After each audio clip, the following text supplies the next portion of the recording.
ఎన్ని రోజులు ఉన్నది? 2 రోజులు. మరి మీ బాబుని అడిగినావా ఎట్లా ఎందుకు తీసుకొచ్చినావు ఎట్లా? అమ్మాయి వచ్చిందండి. అంతకుముందు పరిచయం, ఒక 5-6 ఏళ్ళ నుంచి పరిచయం. అంటే దావతులకి వచ్చింది, ఇండ్లకి వచ్చింది, అక్కడ వచ్చింది, ఇక్కడ వచ్చింది, మళ్ళీ మా ఇంటికి వచ్చింది. ఇంకా కామన్గా తిరిగింది అమ్మాయి. ఫ్రీగా ఉండే వరకు ఇక మేము దానికి అంటే దావతులకి వచ్చింది కాబట్టి మేము చుట్టాలం కాబట్టి వెళ్ళిపో అని ఎట్లా అంటాం, వచ్చింది పోయింది. ఇంకా ఫ్రెండ్స్ కాబట్టి ఇక క్లోజ్ కాబట్టి ఇక తెలియదు. తెలియదు కానీ అయితే ఆమెతో వచ్చి కేసు అయితే పెట్టింది. ఆ విషయం మనకు తెలియాలని మీ ఇంట్లో ఉంచినావు అమ్మాయికి, అబ్బాయికి ఆమెకు తెలియాలని ఉంచగానే ఆమె తెల్లారి వచ్చింది. అయితే 2 రోజులు చూసినావు, 3 రోజులు చూద్దానని చూసినావు, ఆ అమ్మాయికి గొప్ప చెప్పేద్దానని చూసినావు.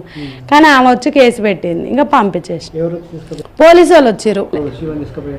తీసుకెళ్ళారు, ఇద్దరు తీసుకెళ్ళారు. స్టేషన్లో ఏం జరిగిందంటే ఆమె అక్కడి నుంచి దరఖాస్తు తీసుకొని వచ్చింది, మీ అబ్బాయి తప్పు, మీ అబ్బాయి పిల్లని తీసుకురావడం తప్పు అని అన్నారు. అనగానే సరే సార్ మరి తప్పైంది ఏమంటున్నట్టు వాళ్ళు కేసు పెట్టారు, అక్కడ పోయి మాట్లాడుకోరమ్మా అని అన్నారు.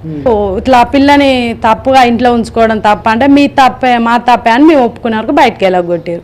ఆడ అయిపోగానే గొడవ మా పిల్లగాని నేను తీసుకొని అన్నే పండుకొని పొద్దుగాలు వేసి వచ్చిన. ఒకటి ఏంటంటే మర్డర్ జరిగిందని ఒకటి తెలిసి కానీ మిగతా మాత్రం తెలియదు.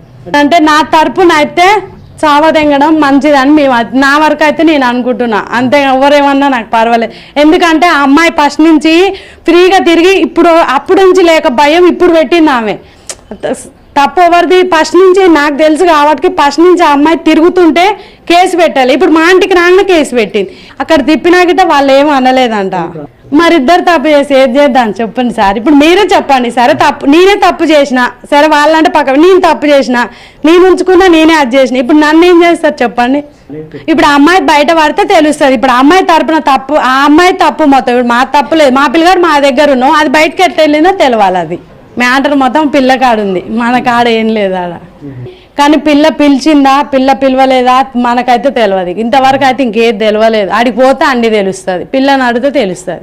మా అబ్బాయి కానీ అది ఉండని ఇద్దరు టెన్షన్ ఏముంది సార్ ఆడ, టెన్షన్ ఏమున్నాయి ఉంటే ఉండొచ్చు. ఇవాళ కాకుండా రేపైనా పోయి తీసుకొచ్చుకుంటాం. అదే చేసేది ఏముంది ఆడ, పెట్టేది ఏముంది. ఇప్పటి వరకు అయితే సావడం అయితే మాది, చంపడం మ్యాటర్ అయితే మా పిల్లలది, నాదైతే తప్పు కాదు. ఆమె ఇంటి మీదకి వచ్చింది తప్పు కాబట్టి ఆమె సావ కట్టడం కరెక్ట్, అది మా పిల్లలది తప్పు. కానీ ఆమె సచ్చేదే కరెక్ట్ నాకైతే తెలిసిన మ్యాటర్. ఫస్ట్ నుంచి ఆమె ఫ్రీగా తిప్పి మా ఇంటికి రాగానే కేసు పెట్టింది. మాది డౌట్ అది. మా పిల్లగాడి గిట్ట షాక్ అయిపోయిండు. మేము రేపు మొన్న పోయినా గిట్ట అదే మాట అంటుండు. తప్పు అమ్మాయి తప్పులేదు, మా పిల్లలది తప్పులేదు, మా తప్పులేదు. ఫస్ట్ ఆమె ఇంటికి వచ్చి కేసు పెట్టిందన్న మా అబ్బాయి తప్పులేదు. మళ్ళీ ఆడికి పోయినా మా పిల్లలు జావదెంగిరని మా పిల్లలది తప్పులేదు. ఎందుకంటే మా పిల్లగాని మేము తీసుకొచ్చుకున్నాం మాట్లాడి. అయితే పిల్ల చేసింది ఇప్పుడు తప్పు, ఆ పిల్ల పిలిపించుకుంది మాకు తెలియదు.